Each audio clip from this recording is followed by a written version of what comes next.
Elle a dit le lantier, c'est la nourriture des gens pauvres, comme moi, pas pour les rois.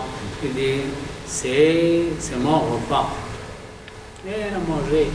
Et alors, un roi qui refuse de porter la soie, qui refuse d'utiliser le parfum cher, qui refuse de manger la bonne nourriture. Et la même chose pour Abu Darda. Abu Darda, lui aussi, il a enlevé tous les vêtements en soie et il portait des vêtements très humbles, très simples, et il mangeait la nourriture simple. Et en islam, la soie, c'est interdit pour l'homme, non? Pardon? La soie, porter la soie, c'est interdit pour l'homme. Oui, après le prophète sallallahu alayhi wa sallam a interdit la soie pour l'homme. La soie et l'or. La soie et l'or. Elle a dit هذان la soie et l'or الذهب والفضة الذهب والحرير هذان حرام على ذكور أمتي حلال على إناثها. Alors la soie et l'or sont interdits pour les hommes de mon umma et ils sont permis pour les femmes. Ils sont interdits pour les hommes et ils sont permis pour les femmes. Après, la science a découvert que la soie et l'or, ils détruisent les hormones masculines.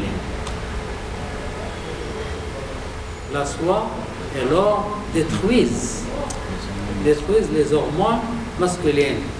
Ils sont bien pour les femmes. Les femmes, elles ont des hormones féminines. Oui. Mais les hommes, les hommes qui portent la soie, ils sont devenus féminisés. Donc, c'est pas bien pour les hommes. Oui. C'est la science qui l'a prouvé. Et le prophète sallallahu alayhi wa sallam l'a interdit il y a longtemps. Oui. Oui. C'est toujours comme ça. Et la soie et l'or sont interdits pour les hommes, sauf s'ils ont une maladie particulière, maladie de la peau, quelque chose comme ça. Il a permis la soie à un compagnon qui avait une maladie de la peau. Pour lui, il dit, toi, tu peux mettre la soie, mais il est interdit pour les hommes. La soie et l'or. La soie et l'or sont interdits pour les hommes musulmans et ils sont permis pour les femmes musulmanes.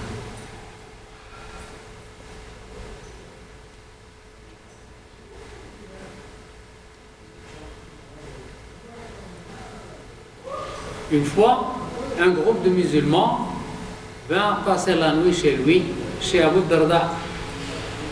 La nuit était assez froide. Il leur offrit une nourriture chaude qu'ils acceptèrent. Il alla dormir, mais ne leur donna aucune couverture. Il faisait froid.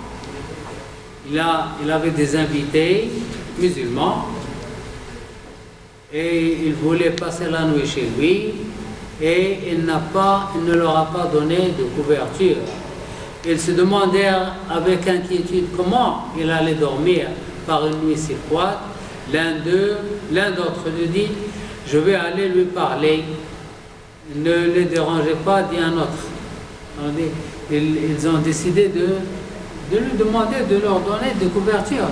Cependant, l'homme allait trouver Abu Darda et s'arrêta au pas de sa porte. Il vit Abu Darda allongé. Sa femme était aussi assise près de lui. Ils portaient tous deux vêtements légers qui ne pouvaient pas les protéger du froid. Et ils n'avaient aucune couverture. Eux-mêmes, ils n'avaient pas de couverture. C'est pourquoi ils n'ont pas donné aux invités de couverture. Abu Darda dit à son invité, si nous avions quoi que ce soit, nous vous l'aurions donné. Nous n'avons rien. Il était riche. Il avait beaucoup beaucoup de vêtements, beaucoup de couvertures, etc. Mais dès le moment où il est devenu musulman, et il a quitté tout ça volontiers. Et ils sont, je ne veux pas dire qu'il a raison, il n'a pas raison. Il n'a pas raison, mais C'est la foi. il pense comme ça. Oui. Sa femme aussi est-elle devenue musulmane après? Pardon? Juste après lui, sa femme aussi est devenue musulmane. Sa femme. Sa femme est musulmane aussi, oui. Oui.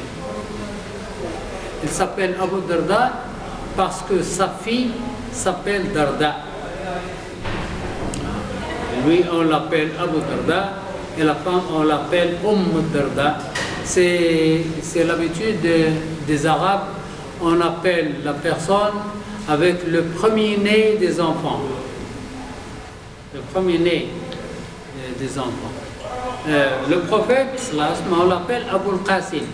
Oui. Abul Qasim. Son premier enfant s'appelle Qasim et le prophète, on l'appelle Abul Qasim. Ali ibn Abi Talib, on l'appelle Abul Hassan. Abul Hassan parce que son premier enfant est Hassan. Une fois on l'appelle Abul Hassan, d'autres fois on l'appelle Abul Hassanain parce qu'il a le Hassan et le Hussein, les deux.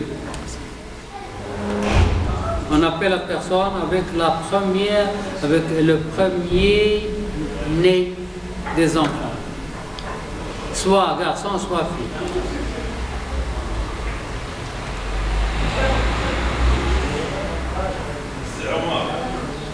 Cependant, l'homme a trouvé. Bon, on a vu ça. Oui. Le Khalifa Omar ibn Khattab, ce dernier voulut nommer Abu Darda gouverneur de la Syrie. D'habitude, Omar ibn Khattab, si quelqu'un demande à Omar de lui donner un pouvoir dans un endroit, si l'homme demande à avoir un poste dans un territoire, Omar refuse.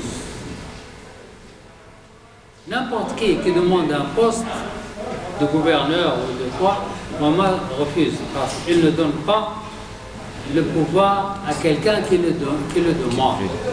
C'est lui qui choisit le meilleur et lui donne le pouvoir. Alors Omar a choisi Abu Darda. Il voit que Abu Darda est